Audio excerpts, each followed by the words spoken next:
Big conker.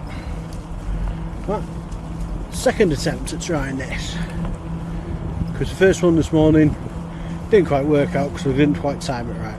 But we're going to carry on from the discussion I had in part one, because this is a two-parter. This is part two, even though I recorded it over different days and didn't actually intend it to be a two-parter. So we'll go from there. So over the weekend there was a pay-per-view. It's AEW's turn this time. All Out 2024 from Chicago. Now, I didn't watch it live, that is. I watched it the next day, but I'm not immune to the whole spoilers in news territory, because I woke up and I seen on the news feeds it was all like, oh, what they did last night was shocking, so I couldn't resist. I had a quick look and it was like, oh, okay, we'll talk about it when we get to it. But I don't think the bit that they're all up in arms about it's as bad as what they think. I think they should be concentrating on the other thing that happened. But yeah. So what happened? Well, pre-show, I didn't watch any of that. News matches going on to it. I might put them here if I can be bothered. But yeah, pre-show stuff. So it's pre-show stuff, it's warm-up stuff, it's extra content for them. So main card kicked off with MJF and Daniel Garcia. Now this was a good match, but it did start off two themes that I noticed throughout the night. The first theme being is there seemed to be a neck injury in pretty much every single match, and it was always someone's got the physiotherapy tape on and all that kind of stuff and going for the neck and stuff. So obviously MJF was looking for the tombstone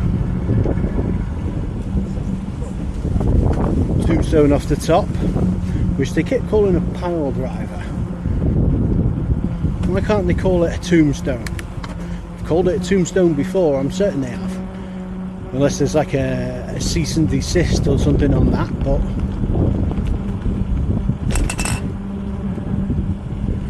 never mind, it is what it is. And Garcia was looking for a pile driver, a proper one.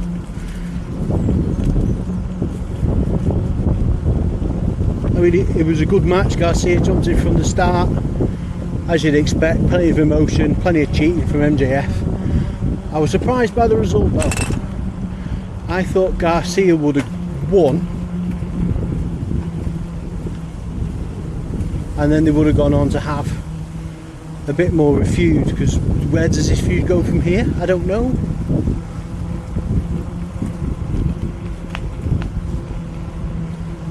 Yeah, I mean, technically you can say Garcia is still going to look for revenge, but he sort of got it at the end, because after the match MJF offered a handshake. Garcia sort of took it, but knew what was coming, caught the kick, then delivered a low blow and the pile driver to MJF. So I mean, is that it? Are they over? Would have liked to have seen more of it. MJF seems to be flopping around storylines at the minute. Ever since losing the world title, he had the briefest run. Well, international champion, US champion, whatever you want to call it. I would have liked that to have seen played out a bit more, but yeah, we'll see.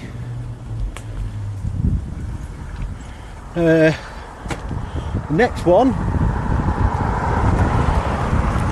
is for the tag team titles.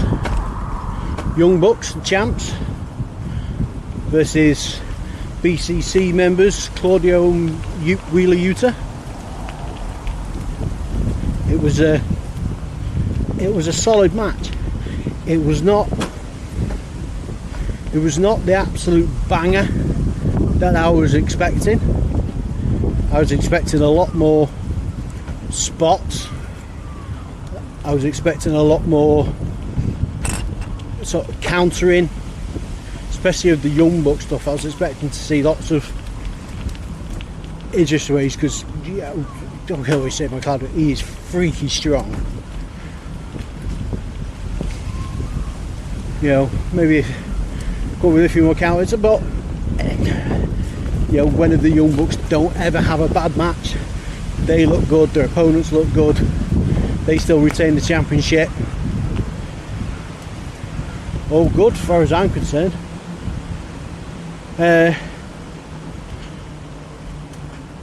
Before I go on to the international championship match, I'm going to cover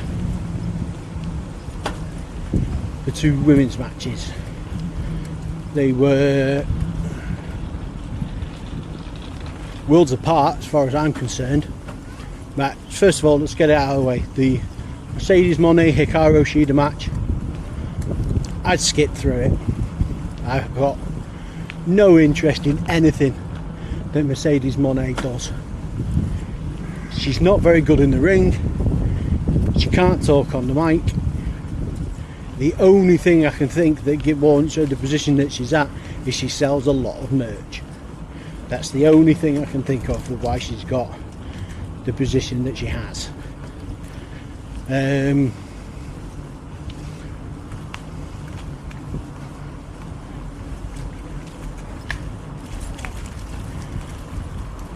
So the only good thing I can see coming from this angle is the inevitable Camille breakout from it. And what I would sort of like hope is, I mean, it's pretty obvious at this point that Moné is going to win the title at some point.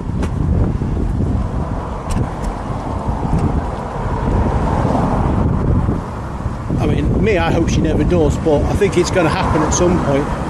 But what I'm hoping then is, if she wins it, she immediately drops it to someone like Camille, or even better, someone like Jamie Hayter.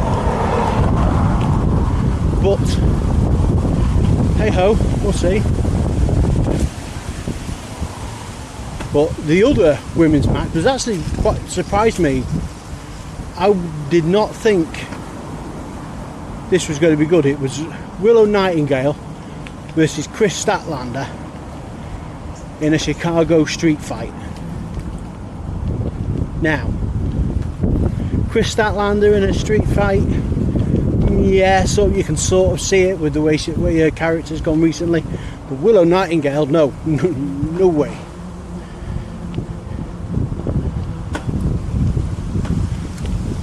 But having said that, she looked the part. She changed her ring gear. You know, with like jeans and a t-shirt on and her hair all braided up. There was a R.I.P. New Jack on a chair, which is a bit of a random thing because New Jack died like several years ago.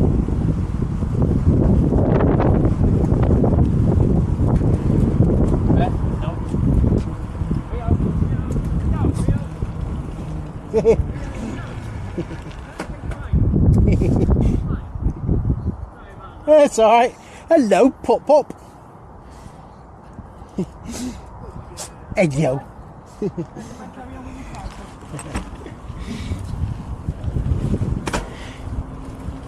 Oh, getting chased by doggos.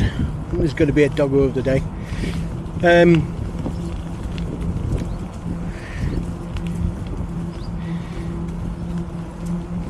Right, I completely forgot where I was up to now.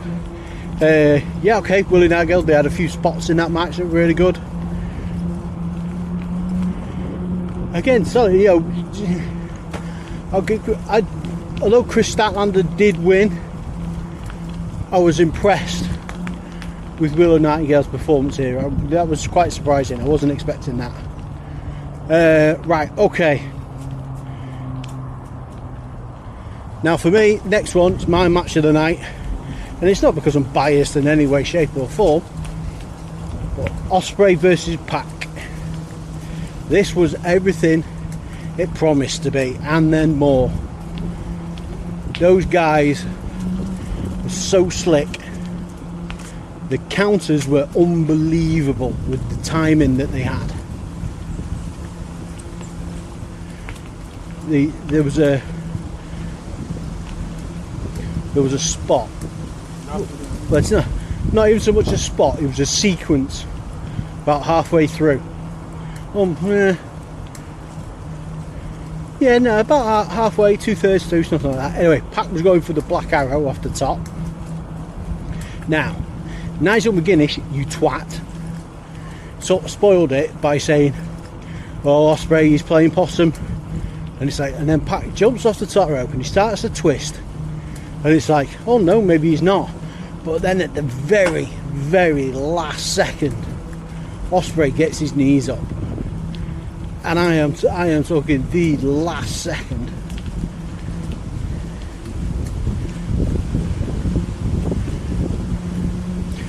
Thank you.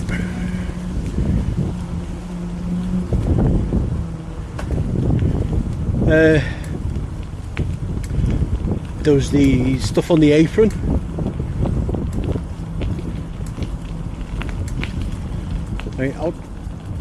Ospreay again took a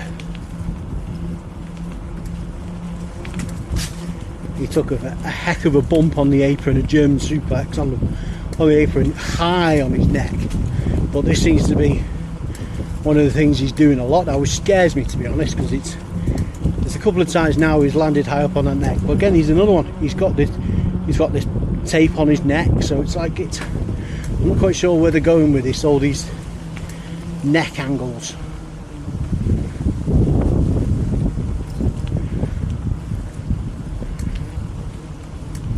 And then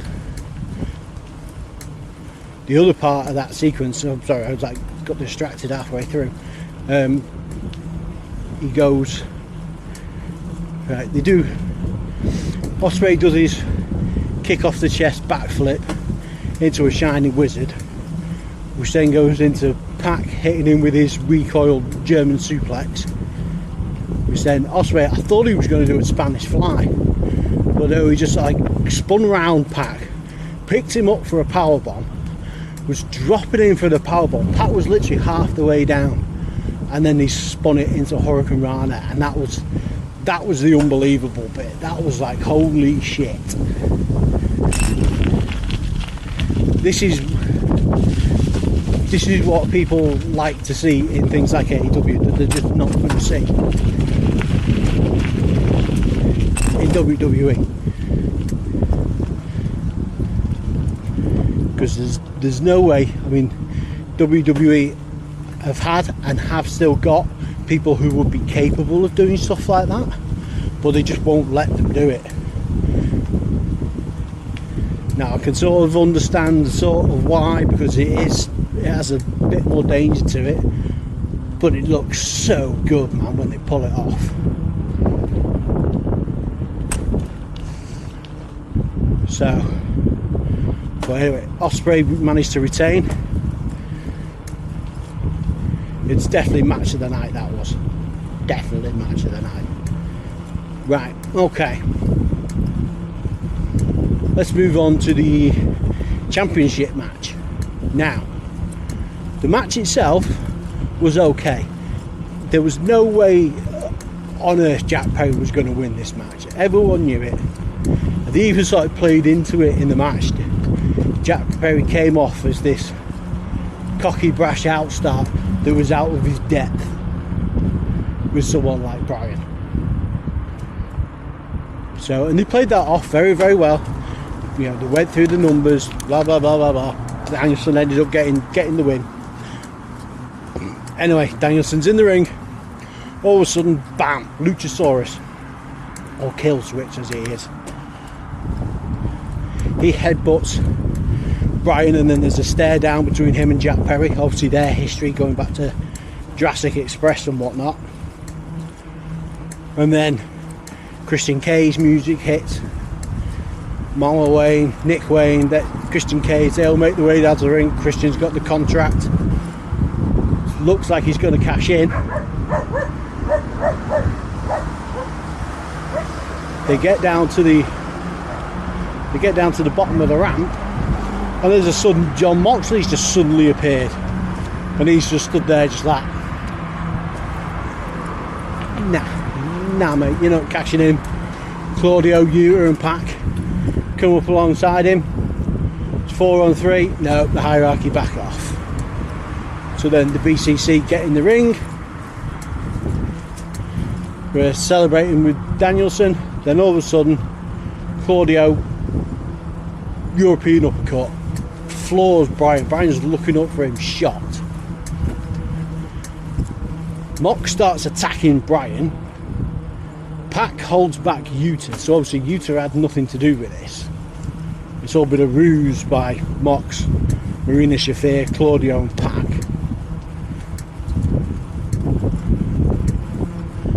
But then the controversial bit is Moxley pulls out a plastic bag and starts to choke Bryan. Now this is the bit that they're saying they can't show on TV, everyone's getting all in their arms out. But I mean, come on, it's not the worst thing we've seen. It's definitely not the worst thing we'll see on this show tonight.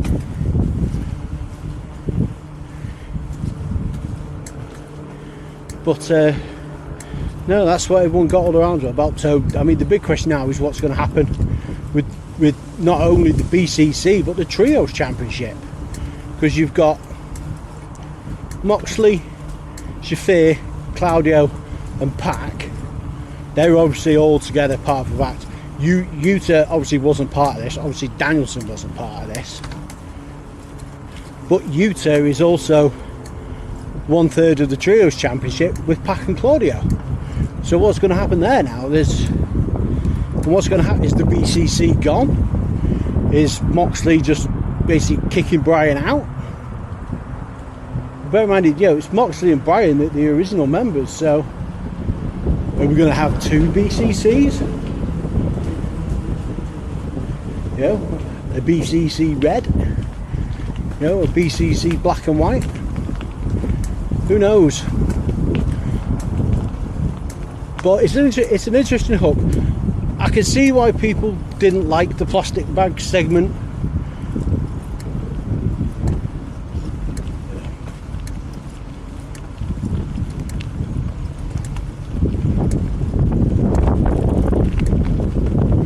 But let's face it, they could have done a lot worse. They could have left in, we all know Moxley's history for violence, so I'm surprised they didn't go with the screwdriver angle. I mean, look at it, just keeping it fresh, giving it something new. So, right, so anyway, so that's that one. So then we move on to the other controversial match.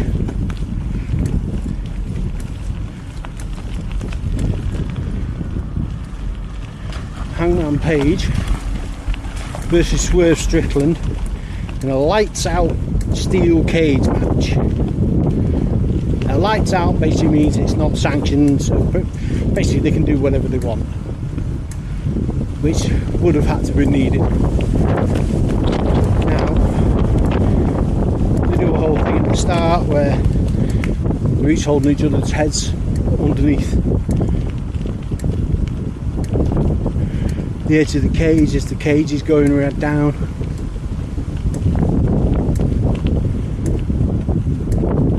Nana shoves them in.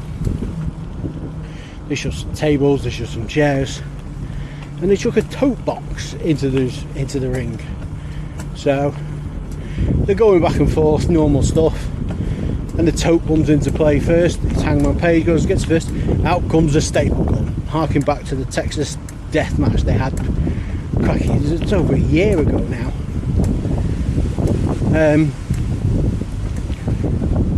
So Hangman stapled Swerve in the chest. Swerve just laughs at him, wrestles the staple gun back from him,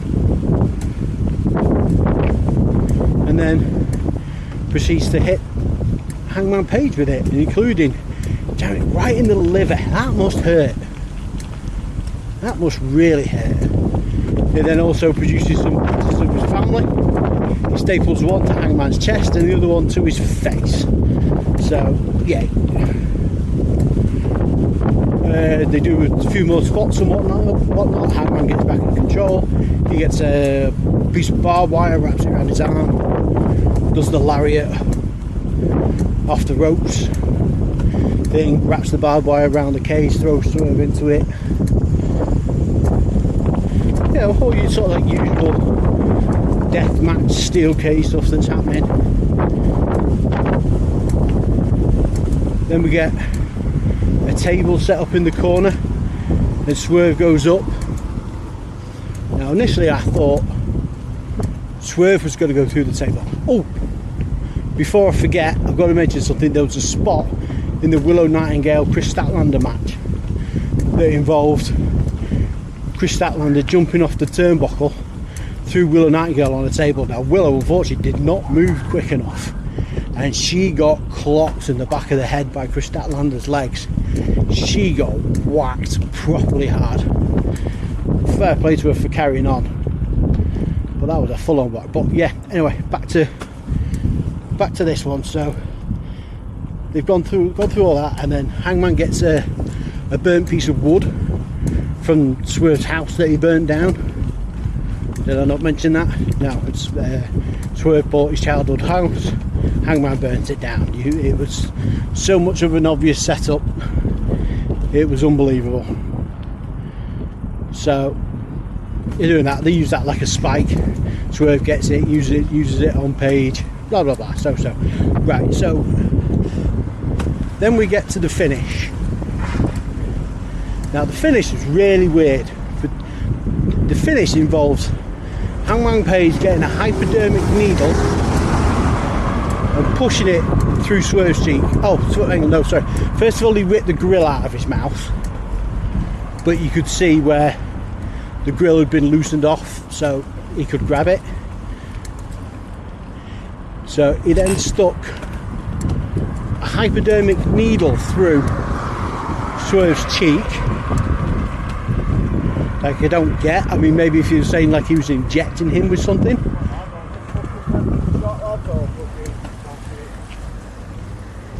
So, but then this is the controversial bit for me. An unprotected chair shot to the head. I thought we were past this. Now obviously the chair was gimmicked. It was just like Jack Perry's chair at Blood and Guts. You know, the chair was heavily gimmicked, and it would be heavily gimmicked here. That's why they did as he hit him, the camera pulled back, so you probably couldn't really tell if it was gimmicked or not. But I'm pretty certain for an unprotected chair shot in 2024, it would have been gimmicked, or at least I hope it was.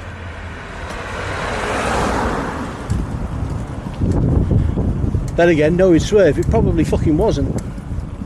He is a tough son of a bitch, that one. But I've completely forgot something else as well. The cinder block. Now the cinder block came into it. It was at this point the battery ran out. I decided to leave it in, rather than re-record it. So professional, smiley face,